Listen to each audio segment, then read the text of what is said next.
Hello, all, and welcome back to Mind Juice. The reality is, no one knows if he, the suspect, believed to be Kohberger, saw her, Dylan that is, in her second floor bedroom on his way out. Now, everything I'm about to say in this video here is to share thought. It's not meant to create argument. If you don't believe me, that's fine.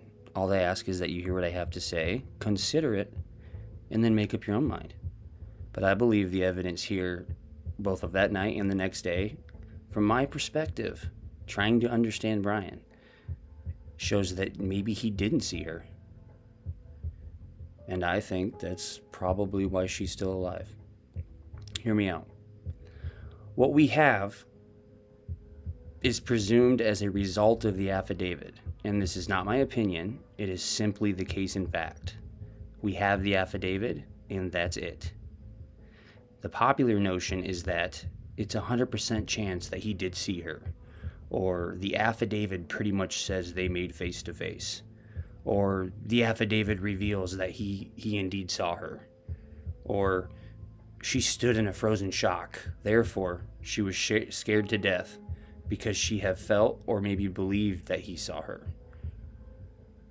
The reality is, Bryan is the only one who 100% knows if he did or did not see her. Remember that. But yet, we get the affidavit, and then we hear things like this. And in her case, possibly completely fearing for her life. She has an unknown figure all masked up.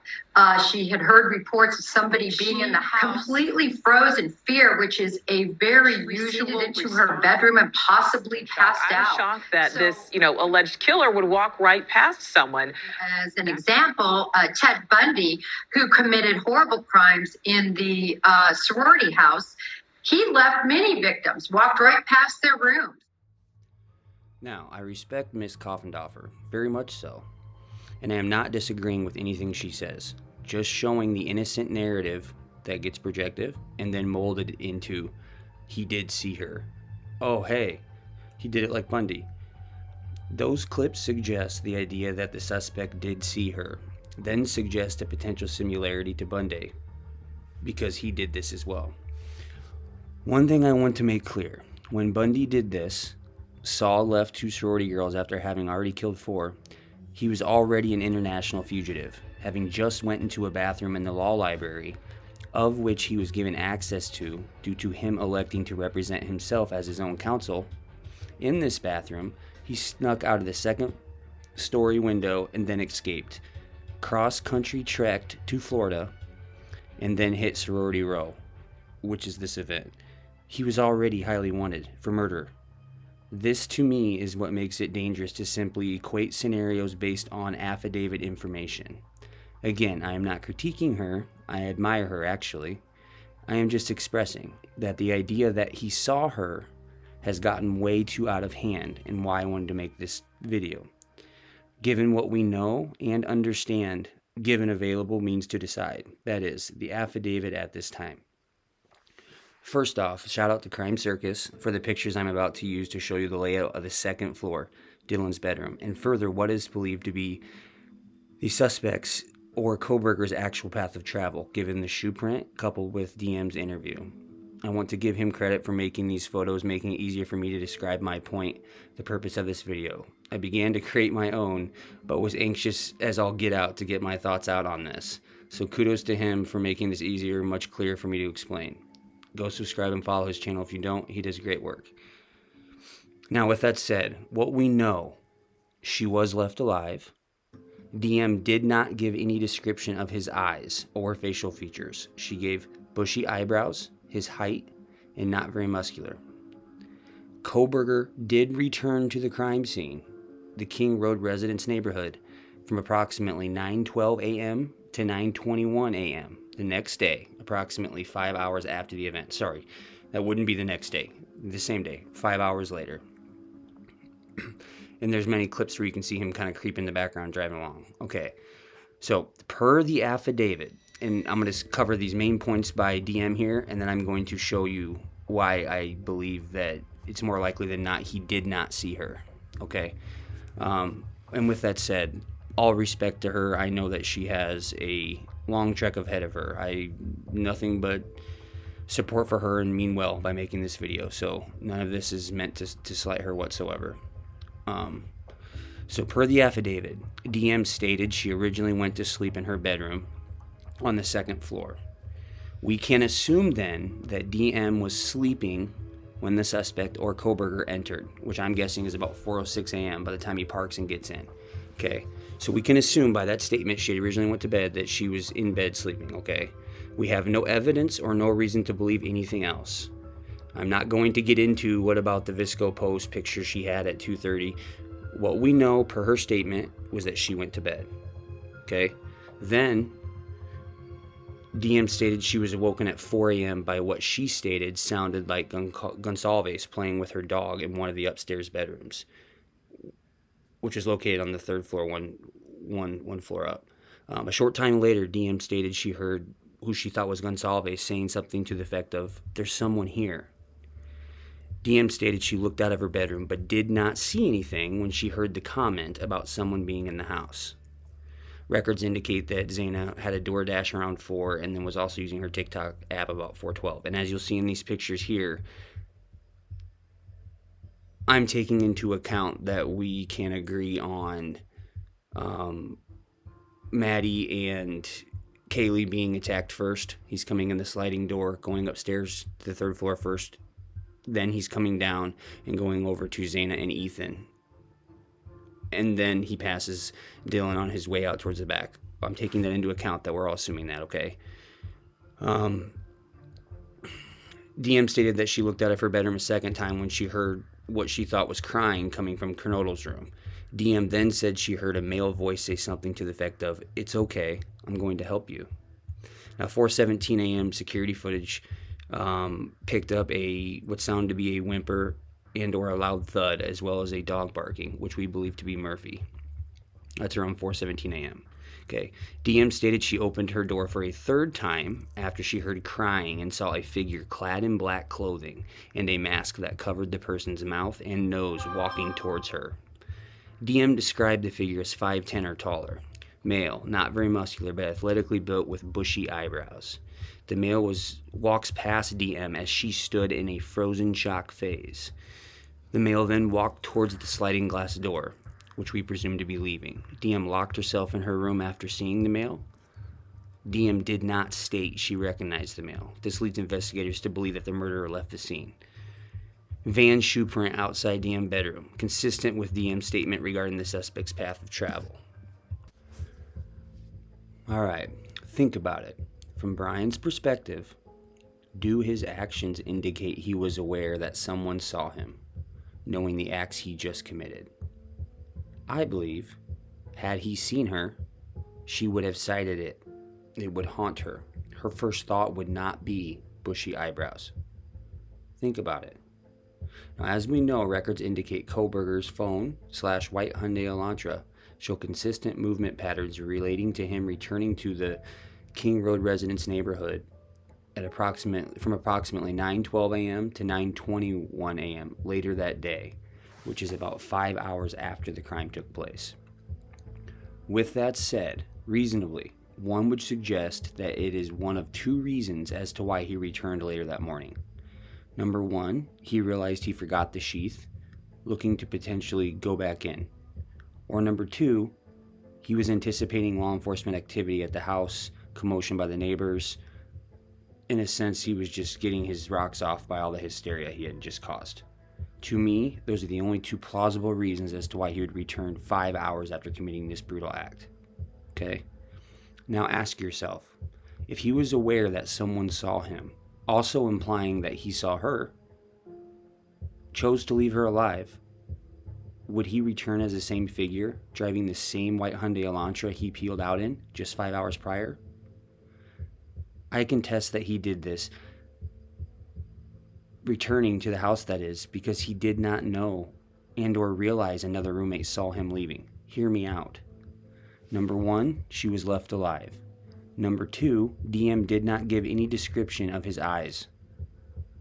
Just the bushy eyebrows, height, not very muscular. No facial features referenced. And number 3, Kohberger returned to the crime scene approximately 5 hours later for about 10 minutes, 9:12 to 9:21 a.m. Okay.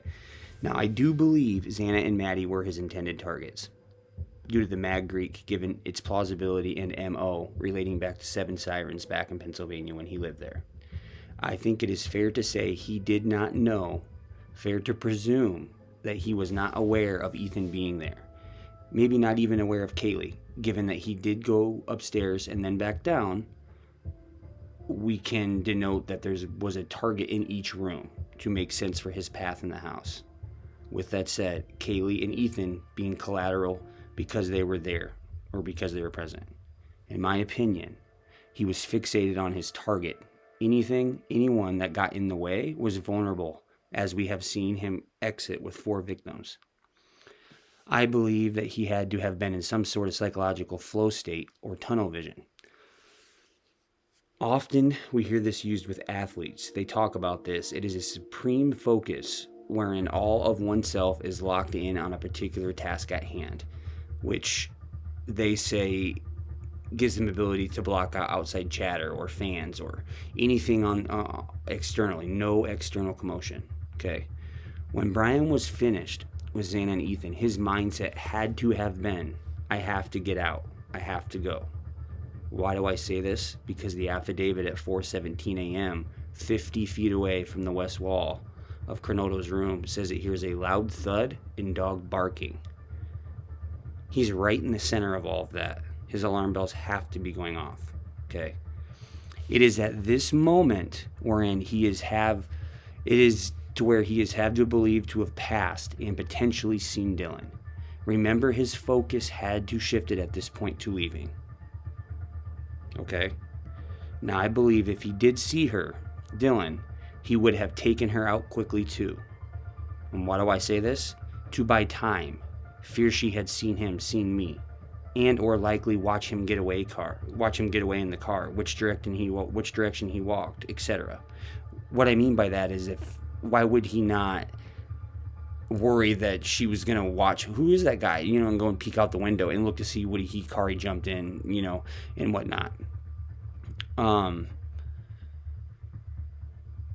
Okay.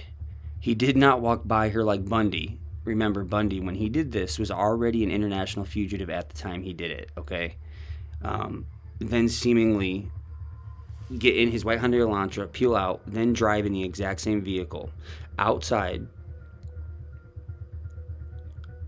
She very easily could have witnessed, continuing to drive another hour and a half as we see him going south of Moscow, then west, and then eventually north back up to Pullman, which is about an hour and a half of driving, returning back to his residence at 5:27 a.m. Wouldn't he be worried that if she did see him, could she have witnessed him getting into the car? Would he then not care and drive another hour and a half? Wouldn't he presume she would be calling authorities given what she just found, then reciting his description, followed by how he left and maybe what vehicle he took? If he did see her, she did make eye contact with him. You think he would walk out and then proceed to drive another hour and a half in the same car, then only to return as the same figure in the same car 5 hours later?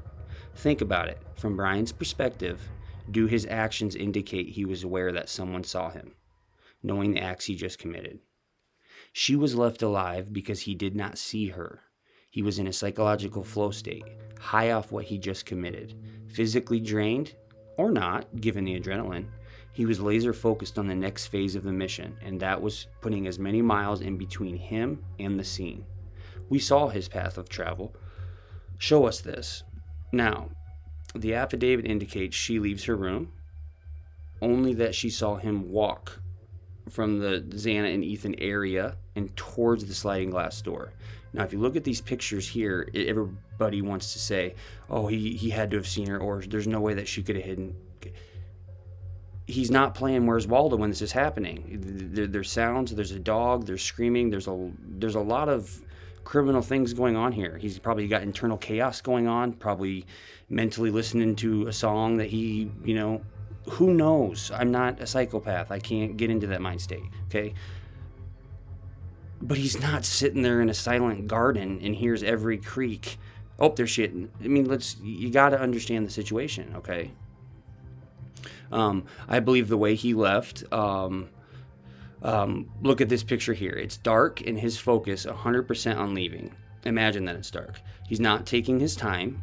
He did leave behind evidence, okay? I believe if he felt calm, if he was calm, he would have completed the right room rule, which is BTK often references, meaning you sweep the crime area with each room starting from the right until it's completely covered or overlooked. If he would have done that, he would have found the knife sheath, okay? His mission was to get this out. DM did not give any description of eye or facial features, merely bushy eyebrows. Had he seen her, she would have cited it. It would haunt her. Her first thought would not be bushy eyebrows. Think about it. If they made eye contact, do you think that would be her jump to description? Think about it. Now, just because she experienced sighted stood frozen does not mean that he became aware of her. It is an outward expression of how she felt, her internal feelings upon seeing the figure clad in black. It is how she felt. He doesn't and didn't know this. How could he? He was focused on getting out. She likely didn't turn her bedroom light on. Thankfully, she didn't. She probably simply just opened it and looked. Further, if he did see her and intentionally left her to be, how could he know that she also did not have a male in her bed? Why would he risk one, potentially two people being right on him at that exact time? Remember, he went for Maddie, and Kaylee was also there. Remember, he went for Zaina, and Ethan was also there. Why would he not presume it was probable she was not also with someone? And if he did in fact look at her and then leave, i.e. he did see her, then you are agreeing that he simply was content with allowing the scene to be left with 1 to 2 people being right on him and calling him in. He didn't see her. He peeled out, and then he drove an hour and a half, making it back to Pullman, Washington eventually. Then proceeded 5 hours later to return to the very same house as the same figure in the same vehicle. He returned to either recover the sheath he left after realizing it and or wanted to get his jollies off, seeing all the hysteria, which would mean that he was ultra confident his car and person would not be in any way linked directly to the scene. So if he knows that she saw him, you still think he would do this? You think he would return knowing that, yeah, that chick saw me?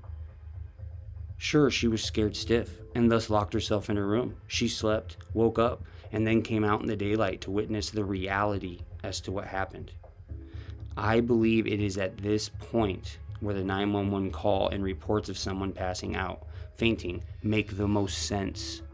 It was Dylan whom fainted because it was at this point that she realized the figure clad in black she had remembered witnessing was and is most likely the cause of the tragedy she had just walked upon. She couldn't process it. She locked up. Her brain shut down.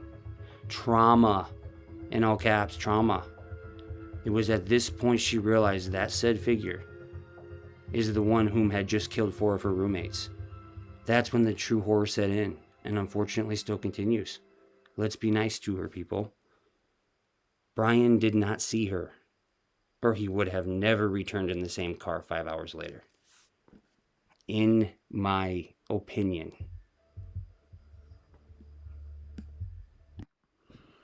With that said, everyone, let's wish her the best going forward. If you like my content, please give me a like and subscribe. I'm enjoying the community that's been created here and the comments. You guys are great. Until next time, take care.